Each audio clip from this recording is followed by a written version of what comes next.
Lately I've been feeling things change. We've been working hard, no sleep, get it every day. And I swear that we ain't stopping till we pay. Yeah, the pressure on, gotta make it work. Triple play, yeah.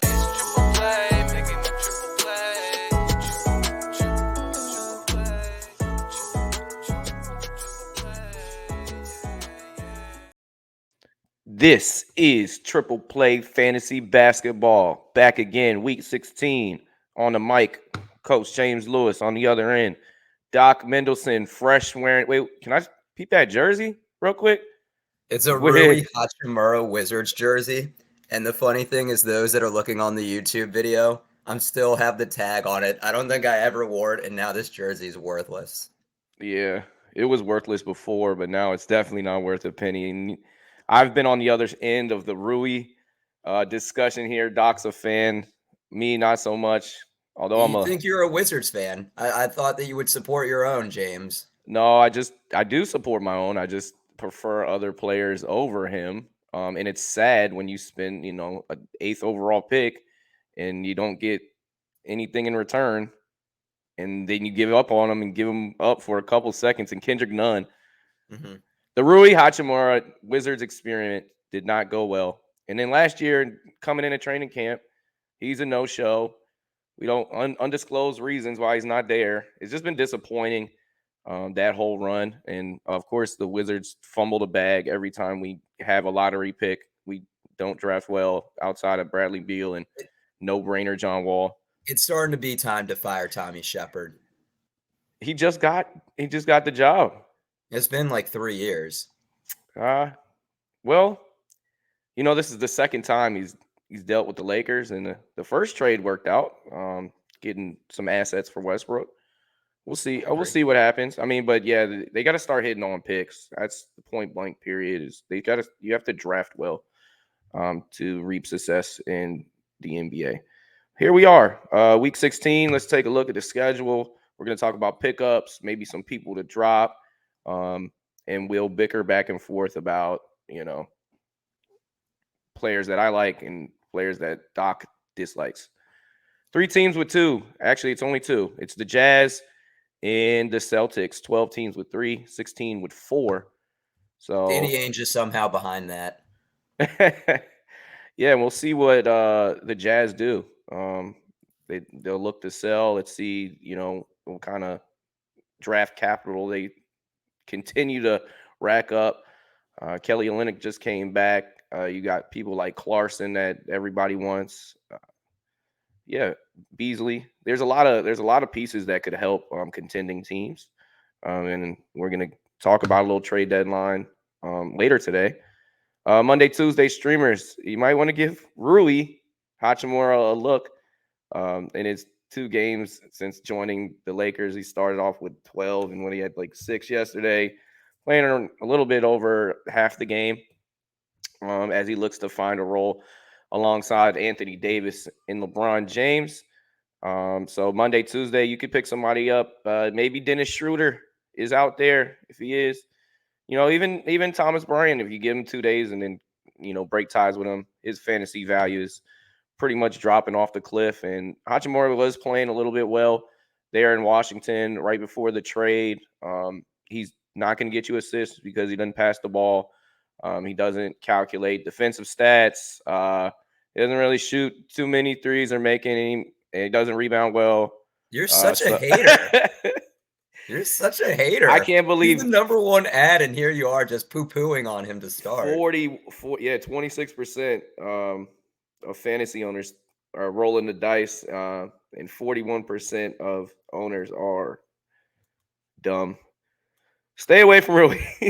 I mean, here's the thing. The Lakers traded for him. They're going to give him the minutes. They're going to sign him to an extension. He's going to get the usage. I mean, I'm with you. He doesn't pass the ball. He's averaging 1 assist on the season. But, I mean, he'll give you some other more points league guy. Yeah, what other stuff? Just points, all right? And me being a LeBron James fan, like, I'm looking forward to, like, maybe this turning the page, maybe, playing alongside LeBron James and unleashes the Rui Hachimura that we all wanted. So, I'm still, even though I'm trashing him, I'm hopeful that, things change around. Pickup candidates this week. I've always been big on Cole Anthony since even before he was drafted. I As soon love as his he came game. out the womb, James said Yeah. I'm a Cole Anthony fan. Oh, well, I've been following because, of course, Greg Anthony is pop. Any former player's son, I always try to follow. And, he had a classic run in high school. And looks like he's pairing well around that unit, whether it's in the starting lineup, whether it's off the bench. Cole Anthony seems to have a role, and he's been playing well recently. Chris Duarte is finally becoming fantasy relevant. Seth Curry's getting some more usage now that KD's out. Delon Wright is just swiping everything he sees in his 24 minutes a game. And then Jericho Sims, question mark. We're watching him. So we're going to start with Cole Anthony. In the last week, 16.5 points, 5 boards, 4 assists, almost 2 threes. Chicago, he had 21, 6, and 6. These are the last 2 games. And then 19, 7, and 4 3-pointers. Let's go, Cole Anthony. James, I love a guard that gets more rebounds than assists. Cole Anthony, 4.6 rebounds on the season, 4.2 assists. He's always rebounded the ball at a high level for his size. He always has. And now I do want to say he's not going to give you the threes at the clip that he has been. He has 7 in the last 2 games. And before that, he had 3 in his previous 8. So don't expect that to continue. But especially for categories league. I mean, the thing is, we don't know what the Magic are going to do at the deadline. They have such a plethora of guards. His fantasy value could go up if they move someone. They wouldn't move Jalen Suggs. He's actually probably the biggest candidate to get moved out of all of them. Yeah, you just can't. You can't trade a top 5 pick in 1 year of play. I mean, he is the odd man out right now in the rotation. He doesn't really touch the ball on offense when he's out there. He plays pretty good defense, but he hasn't been able to find his way shooting the 3. Fultz has really taken the position over. I don't see them dealing him either. I don't see, people wanting to touch that. Yeah, Anyways, they just signed Fultz to an extension. They're not. Yeah, if anything, Terrence Ross is probably, maybe on the move, or Gary Harris. Those are 2 guys that I think that, we could see if anybody's getting moved, it's them. But yeah, Jalen Suggs, it's been a rough start to his NBA career, and we'll see what happens. So Chris Duarte is now the Pacers guard that is reaping the benefits of Haliburton being out. And last week, 15 points, 5 boards, nearly 5 assists. So we noticed that coming out of Oregon, that he does play make a little bit when he does get some usage, and then nearly three steals. In categories league, he's somebody that I would pick up for the week, with only 28% rostered around the league. He is shooting a bad percentage. I mean, shooters shoot. He shot 2 of 11 versus the Bulls on the 24th. I mean, he did shoot 7 out of 11 last game versus the Bucks. James, we got to talk about his 6 steal game, though. That's a Herb Jones performance right there. That is. It helps when you get to play Orlando. But Chris Duarte, right now I don't care about field goal percentage really. I'll punt that if I can get everything else. If I can get, it's funny. Yeah, I feel like with Haliburton out and nobody on Indiana passes the ball to each other. Like Benedict Mathurin is a gunner, Duarte is a gunner. They're bad without Haliburton. I think they're like Buddy 1 and Hield's 6. a gunner. Like Haliburton is the glue that holds everybody together. Yeah, absolutely. And that's why I think he should be an all-star. Here we go. Seth Curry in the last week, 19 points a game, hitting over 3 threes. That's what you are looking for. He hit 7 against Philly in a revenge game. He had 32. And he is getting some of that usage without KD. What a spectacular performance by Kyrie taking over against the Knicks last night.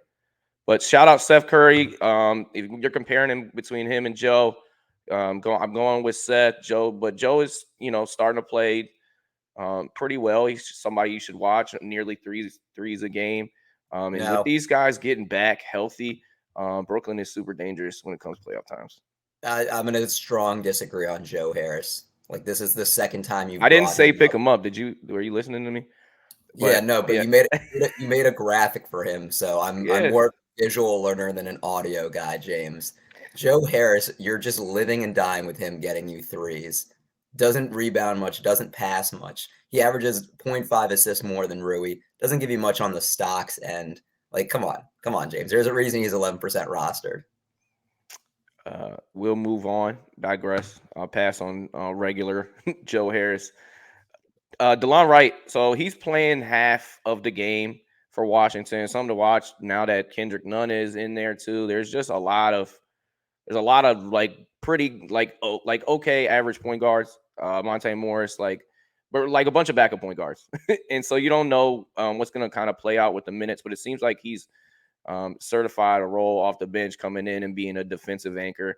And that's why you would pick him up in categories league is for those swipes to get you some assists, some rebounds.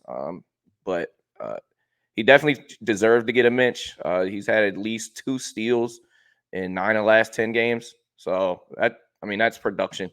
That is crazy. James, I don't know if you watched the Wizards Mavs game. He won it at the end with a steal.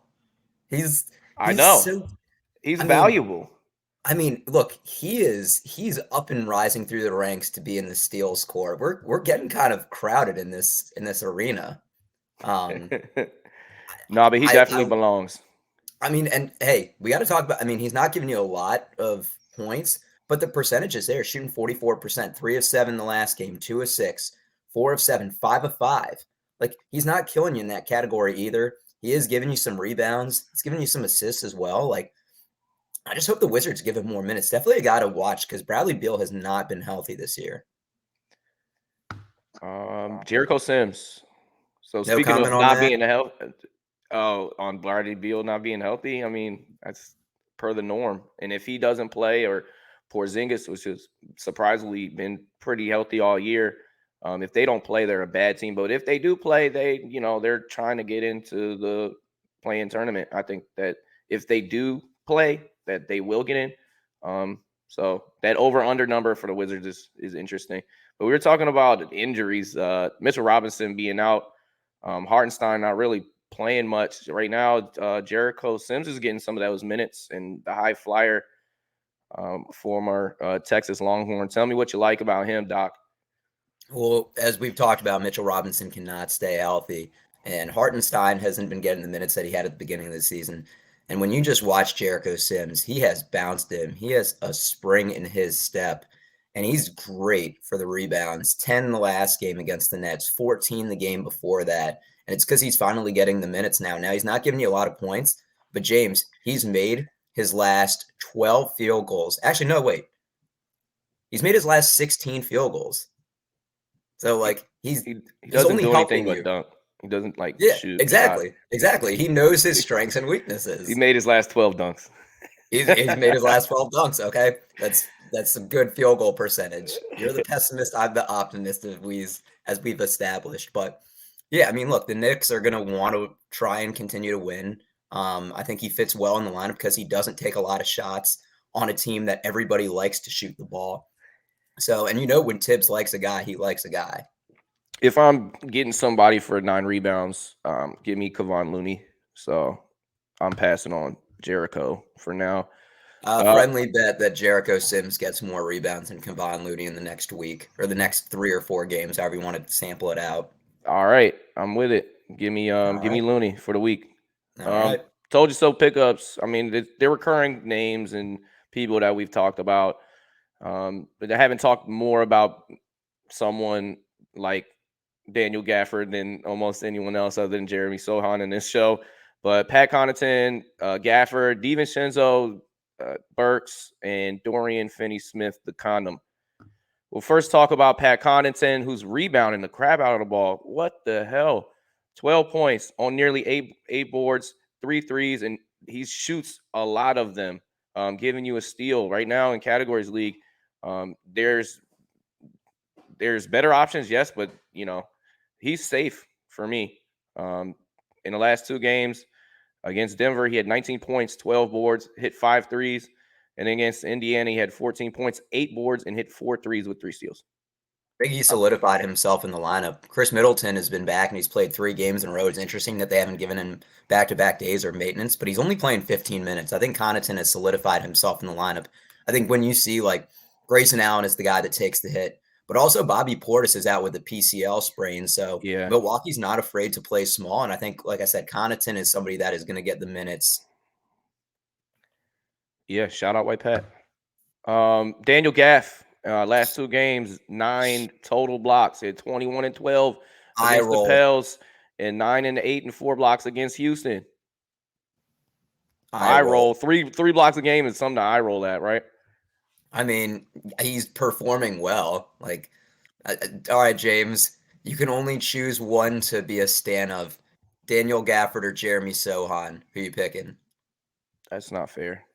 They're both Team Lewis right now. I made a bet on Jeremy Sohan first basket yesterday for you. I was really hoping it hit, and the man just didn't want the ball. Like they swung it to him, and he's like, "Nah, I'm just gonna camp out in the corner and do nothing like I normally do."